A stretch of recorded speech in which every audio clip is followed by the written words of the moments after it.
दोस्तों, आज की कहानी है पति शेर तो पत्नी सवा शेर। कहानी पसंद आए तो वीडियो को लाइक एवं सब्सक्राइब जरूर कीजिएगा। लगता है रात में जतिन ने फिर बहू पर हाथ उठाया। मुझसे यह बात बर्दाश्त नहीं होती। बहू की सूजी आंखें और शरीर पे पड़े नीले निशान देखकर मेरा दिल कराह उठता है। मैं कसमसा उठता हूँ पर कुछ नहीं कर पाता। काश पूजा होती और अपने बेटे को समझाती, पर पूजा को तो मैंने ही अपनी गलतियों से खो दिया है। यह सोचते सोचते मेरे दिमाग की नसें फटने लगी। मैं अपने आप से भाग जाना चाहता हूँ लेकिन नहीं भाग सकता, क्योंकि नीति द्वारा मेरे लिए सजा तय की गई है कि मैं पछतावे की आग में धीरे धीरे जलूं। अंतरा, मैं बाजार की तरफ जा रहा हूँ। कुछ मंगाना तो नहीं? नहीं पापा जी, आप हो आइए। मैं चल पड़ा, यह सोचकर कि कुछ देर बाहर निकलने से शायद मेरा मन थोड़ा बदल जाए, लेकिन निकलते ही मेरा मन अतीत के ग्वालियरों में भटकने लगा। मुझसे जबान लड़ाती है। एक भद्दी सी गाली देकर मैंने उस पर अपना क्रोध बरसा दिया। आह, प्लीज मत मारो मुझे, मेरे बच्चे को लग जाएगी, दया करो। मैंने आखिर क्या किया है? उसने झुककर अपनी पीठ पर मेरा वार सहन करते हुए कहा। कोख में पल रहे बच्चे पर वह आँच नहीं आने देना चाहती थी, लेकिन मैं कम क्रूर नहीं था। बालों से पकड़ते हुए उसे घसीटकर हॉल में ले आया और अपनी बेल्ट निकाल ली। बेल्ट का पहला वार होते ही जोरों की चीख खामोशी में तब्दील होती चली गई। वह बेहोश हो चुकी थी। पागल हो गया क्या? अरे, उसके पेट में तेरी औलाद है। अगर उसे कुछ हो गया तो माँ किसी बहाने से उसे मेरे गुस्से से बचाना चाहती थी। कह देना इससे भाड़े पर लड़कियां लाऊं या बियर बार जाऊं। यह मेरी अम्मा बनने की कोशिश न करे, वरना अगली बार जान से मार दूंगा। कहते हुए मैंने 2 साल के नन्हे जतिन को धक्का दिया, जो अपनी माँ को मार खाते देख सहमा हुआ सा एक तरफ खड़ा था। फिर गाड़ी उठाई और निकल पड़ा अपनी आवारगी की राह। उस रात मैं नशे में चूर रहा। सुबह के 6 बज रहे होंगे कि पापा के एक कॉल ने मेरी शराब का सारा नशा उतार दिया। कहाँ है तू? कब से फ़ोन लगा रहा हूँ। पूजा ने फांसी लगा ली है। तुरंत आ। जैसे तैसे घर पहुँचा तो हताश पापा सिर पर हाथ धरे अंदर सीढ़ियों पर बैठे थे और माँ नन्हे जतिन को चुप कराने की बेहिसाब कोशिश कर रही थी। अपने बेडरूम का नज़ारा देख मेरी सांसें रुक सी गई। बेजान पूजा पंखे से लटकी हुई थी। मुझे काटो तो खून नहीं। पापा माँ को समझ नहीं आ रहा था कि क्या किया जाए। पूजा ने अपने साथ अपनी कोख में पल रहे मेरे अंश को भी खत्म कर लिया था, पर इतने खौफनाक माहौल में भी मेरा सातिर दिमाग काम नहीं कर रहा था। इधर उधर खूब ढूंढने के बाद भी पूजा की लिखी कोई आखिरी चिट्ठी मुझे नहीं मिली। पुलिस को देने के लिए हमने एक ही बयान को बार बार दोहराया कि माँ की बीमारी के चलते उसे मायके जाने से मना किया, तो जिद व गुस्से में आकर उसने आत्महत्या कर ली। वैसे भी मेरी माँ का सीधापन पूरी कॉलोनी में मशहूर था, जिसका फायदा मुझे इस केस में बहुत मिला। कुछ दिन मुझे ज़रूर लॉकअप में रहना पड़ा, लेकिन बाद में सबको दे दिला और इस मामले को ख़त्म करने में हमने सफलता पाई, क्योंकि पूजा के मायके में उसकी खैर खबर लेने वाला एक शराबी भाई ही था, जिसे अपनी बहन को इंसाफ दिलाने में कोई खास रुचि न थी। थोड़ी परेशानी से ही सही, लेकिन 8-10 महीने में केस रफा दफा हो गया। पर मेरे जैसा आशिक मिजाज व्यक्ति ऐसे समय में भी कहाँ चुप बैठने वाला था। इस बीच मेरी रासलीला मेरी एक दोस्त की बहन लिली से शुरू हो गई। लिली का साथ मुझे खूब भाने लगा, क्योंकि वह भी मेरी तरह बिंदास थी। पूजा की मौत के 1.5 साल के भीतर ही हमने शादी कर ली। वह तो शादी के बाद पता चला कि मैं शेर तो वह सवा शेर। शादी होते ही उसने मुझे सीधे अपनी आंटी में ले लिया। बदतमीजी, आवारगी, बदचलनी आदि गुणों में वह मुझसे कहीं बढ़कर निकली। मेरी परेशानियों की शुरुआत उसी दिन हो गई जिस दिन मैंने पूजा समझकर उस पर पहली बार हाथ उठाया। मेरे उठे हाथ को हवा में ही थाम उसने ऐसा मरोड़ा कि मेरे मुंह से आह निकल गई। उसके बाद मैं कभी उस पर हाथ उठाने की हिम्मत न कर पाया। घर के बाहर बनी पुलिस पर आसपास के आवारा लड़कों के साथ बैठी वह सिगरेट के कस लगाती।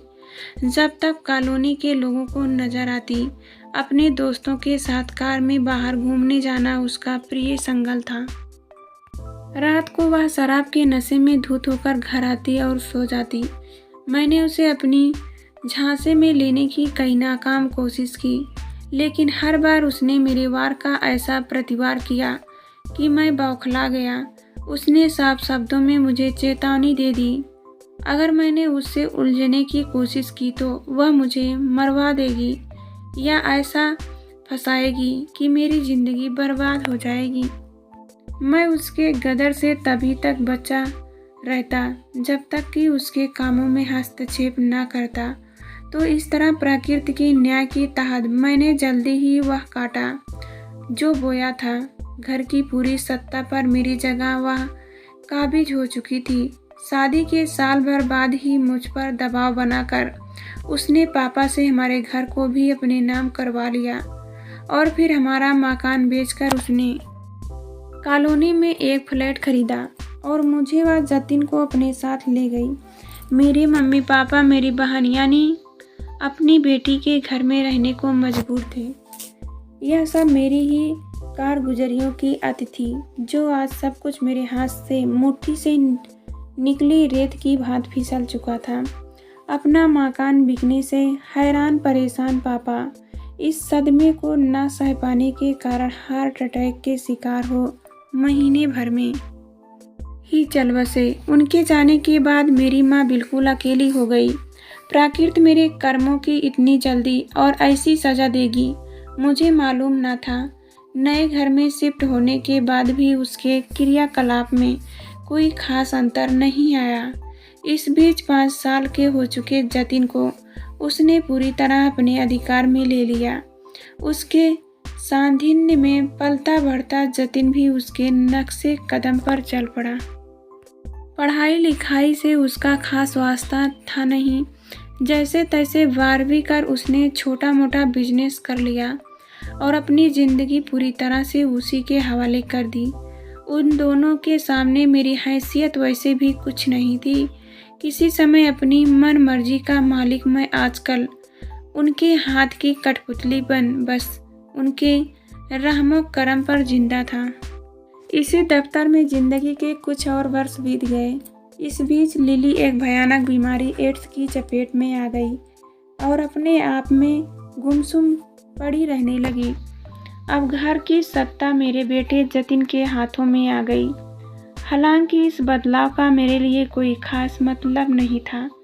हाँ, जतिन की शादी होने पर उसकी पत्नी अंतरा के आने से अलबत्ता मुझे कुछ राहत जरूर हो गई, क्योंकि मेरी बहू भी पूजा जैसी ही एक नेक दिल इंसान थी। वह लिली की सेवा जी जान से करती और जतिन को खुश करने की पूरी कोशिश की भी, पर जिसकी रंगों में मेरे जैसे गिरे इंसान का लहू बह रहा हो, उसे भला किसी की अच्छाई की कीमत का क्या पता चलता। साल भर पहले लिली ने अपनी आखिरी सांस ली। उस वक्त सच में मन से जैसे एक बोझ उतर गया और मेरा जीवन थोड़ा आसान हो गया। इस बीच जतिन के अत्याचार अंतरा के प्रति बढ़ते जा रहे थे। लगभग रोज रात में जतिन उसे पीटता और हर सुबह अपने चेहरे व शरीर की सूजन छिपाने की भरसक कोशिश करते हुए वह सिर से अपने काम पर लग जाती।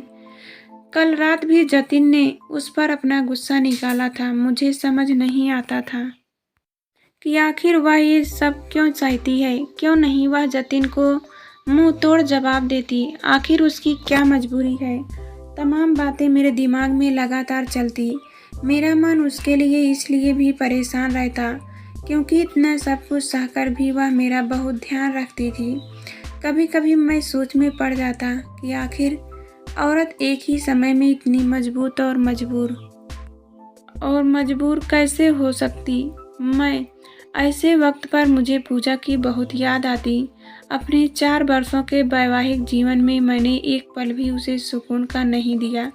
शादी की पहली रात जब सजी हुई वह छुई मुई से मेरे कमरे में दाखिल हुई थी तो मैंने पल भर में उसे बिस्तर पर घसीटकर उसके शरीर से खेलते हुए अपनी काम वासना शांत की थी।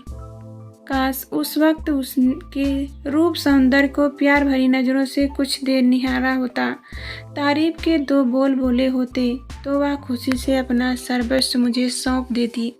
उस घर में आखिर वह मेरे लिए ही तो आई थी, पर मेरे लिए तो प्यार की परिभाषा शारीरिक भूख से ही होकर गुजरती थी। उस दौरान निकली उसकी दर्द भरी चीखों को मैंने अपनी जीत समझकर उसका मुंह अपने हाथों से दबाकर अपनी मनमानी की थी। वह रातों में मेरे दिल बहलाने का साधन मंत्र थी। और फिर जब वह गर्भवती हुई तो मैं दूसरों के साथ इश्क लड़ाने लगा, क्योंकि वह मुझे वह सुख नहीं दे पा रही थी। वह मेरे लिए बेकार हो चुकी थी, इसलिए मुझे ऐसा करने का हक था। आखिर मैं मर्द जो था, मेरी इस सोच ने मुझे कभी इंसान नहीं बनने दिया। हे प्रकृति, मुझे थोड़ी सी तो शुद्ध बुद्धि देती। मैंने उसे चैन से एक सांस न लेने दी। अपनी गंदी हरकतों से सदा उसका दिल दुखाया। उसकी ज़िंदगी को मैंने वक्त से पहले ख़त्म कर दिया। उस दिन उसकी आत्महत्या भी मेरे कारण ही हुई थी, क्योंकि उसने मेरे नाजायज़ संबंधों के बारे में पता चल गया था और उसकी गलती सिर्फ इतनी थी कि इस बारे में मुझसे पूछ बैठी थी। बदले में मैंने जी भर कर उसकी धुनाई की थी। ये सब पुरानी यादें दिमाग में घूमती रही और कब मैं घर लौट आया पता ही नहीं चला। पापा, जब आप मार्केट गए थे उस वक्त बुआ जी आई थी। थोड़ी देर बैठी, फिर आपके लिए यह लिफाफा देकर चली गई। बाजार से आते ही अंतरा ने मुझे एक लिफाफा पकड़ाया। ठीक है बेटा। मैंने लिफाफा खोला। उसने एक छोटी सी चिट और करीने की तह किया हुआ एक पन्ना रखा था। चिट पर लिखा था, माँ के जाने के सालों बाद आज उनकी पुरानी संदूक की खोली तो यह खत उसमें मिला। तुम्हारे नाम का है, सो तुम्हें देने आई थी। बहन की लिखावट थी। सालों पहले मुझे यह खत किसने लिखा होगा, यह सोचते हुए कांपते हाथों से मैंने खत पढ़ना शुरू किया।